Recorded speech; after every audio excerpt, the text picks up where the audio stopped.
Jay here. I'm here to bring a review on Dragon Ball Super episode 73 English dub.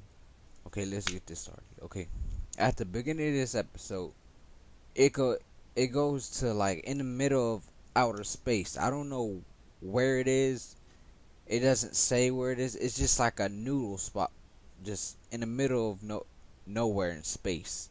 And Jocko's just eating some noodles, and the clerk dude that's like serving Jocko, the galactic patrolman, his noodles, he's telling him like, are you sure like that prisoner you got inside your spaceship is like secure? And Jocko's like, yeah, I'm sure, like he's secure. He ain't gonna be able to get out of that container he's in, cause it had some like weird ass creature. I'm not sure what fucking Jocko called him. He said his name, Wagasha. I'm sorry, I don't remember how he pronounced it or whatever, but it's some creature, some squid little creature thing. Anyways, it got out of Jocko's ship and just busted out and just headed like to outer space. Like he just went out of there, just escaped. Then it goes to Earth, and Gohan is like finished doing his studies and everything. Then he hears Videl yell, and he goes rushing to the living room to see what's going on. And he asks what's going on, and she asks him to look on the TV, and it shows a preview of the Great Saiyaman versus Mr. Satan, Hercule. And Gohan was like, what the hell? What's going on? Like, I'm the Great Saiyaman. And it was starring some actor named Barry. I forgot his last name, but his first name was Barry. Anyways, Gohan and Videl, they got curious, like, what's going on? So they call Hercule, Mr. Satan, and Hercule starts telling them, like, the actor Barry, he came to Hercule and he begged him to let him play this Great Saiyaman inside the movie and all that shit. So Hercule agreed to let him like do the movie with him. So then it starts introducing Barry more and showing how he's famous and he gets chased by girls. Girls want him. Reporters asked him why he decided to play the Great Saiyaman, the one that just vanished out of nowhere. And he said that he likes he likes to take challenges. So then it gets to Barry on set, and he's just a total asshole. He's trying to boss the crew around, thinking he's just badass and everything.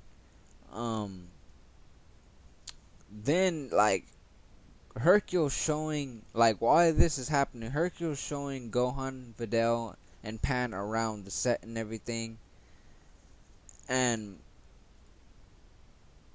like Coco, this random girl Coco, she just walks up to Hercule, and Hercule gets all nervous, and he ends up introducing Gohan and his family, Videl and Pan. Then Barry shows up out of nowhere, and he tries to grab Videl's hand, and then she wasn't having it. She just dodged him and told Gohan, let's go. And Gohan was like, you could have like just went on with it. And then Videl was like, no, you're greater than he is. So that was kind of a little lovey-dovey kind of cool thing about her. Like, she only likes Gohan. Anyways, moving on.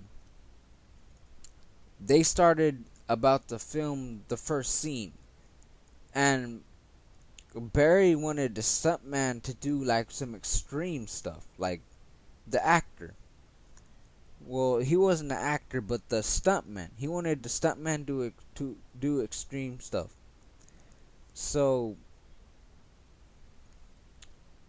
Gohan, he stepped up and he said, can he do the stunts like instead of the dude? So Gohan does the stunt, thinking Barry, the fucking asshole dude, he's in his head, he got embarrassed like because Videl like blew him off and everything. So in his head he's like, oh, your husband's gonna get hurt and everything. So Gohan does the stunt, like goes into the tank and pulls the dude out and just does it perfectly, and everybody just cheers him on like, yeah, you did a good job. And it just proved that fucking asshole Barry, it just proved him wrong. Like, Gohan ain't no fucking weakling, but well, he is compared to everybody else in the DBZ fighters and everything, but he ain't no weakling like the fucking Barry thinks he is. So then it goes to Gohan, like he's done for the day, like he's done the stunt job, and he has the suit in a bag that he's just carrying home. Then he sees a bank robbery like going on, and inside the bank robbery, it's two dudes like trying to rob it, and Krillin, he's like taking care of them, and he's dodging their bullets, about to like fuck them up and everything. But then Gohan, dressed as the Great Saiyaman, busts in and knocks stones all over Krillin. So then that squid thing that we saw in the beginning, it crawls up to one of the dude's like legs, and I guess gets inside of him or whatever. And the one of the dudes gets the antenna, knocks the other dude to the side, and just gets buff out of nowhere. Then goes after Gohan, like literally pushing Gohan back, and Gohan just dealt with it, and just fucking the squid thing just ran off into the drain.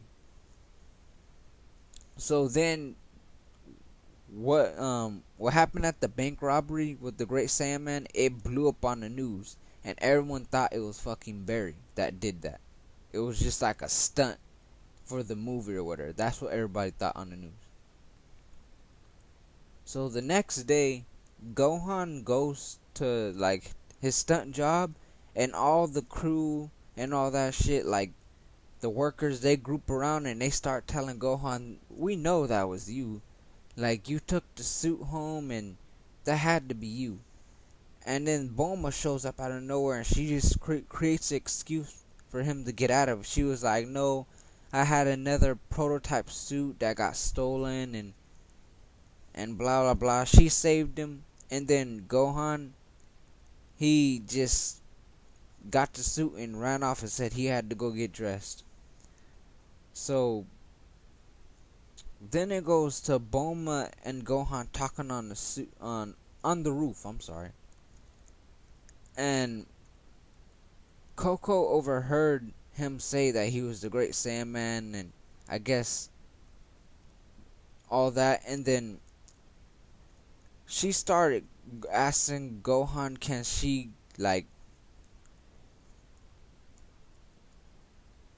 she train her like lines with him? Like, can she practice her lines with him?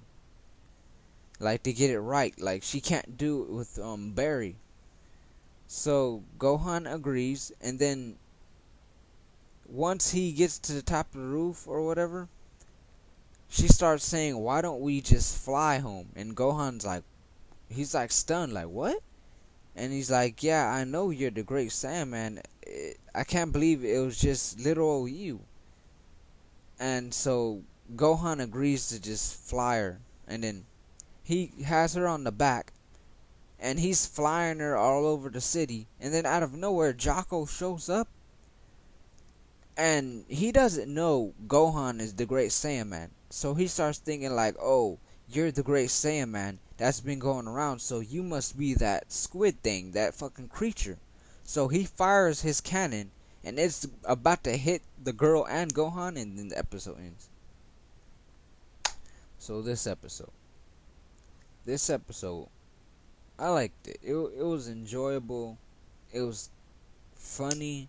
It had good animation, and it was like a comeback of the Great Saiyaman. We haven't seen him in a while, like in a while, but it was a great comeback for the Great Saiyaman.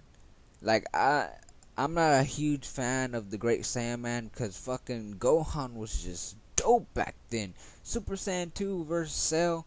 What the fuck happened to that Gohan? Like, I don't know what happened when that 7 year skip when he turned into a fucking full-fledged teenager going to high school. I don't know what the hell was going on with him creating an alter ego Great Saiyaman when he could just turn Super Saiyan and have golden hair. Like, that was a alter ego for a while in Dragon Ball Z, and I think season 7 or season 8 around there.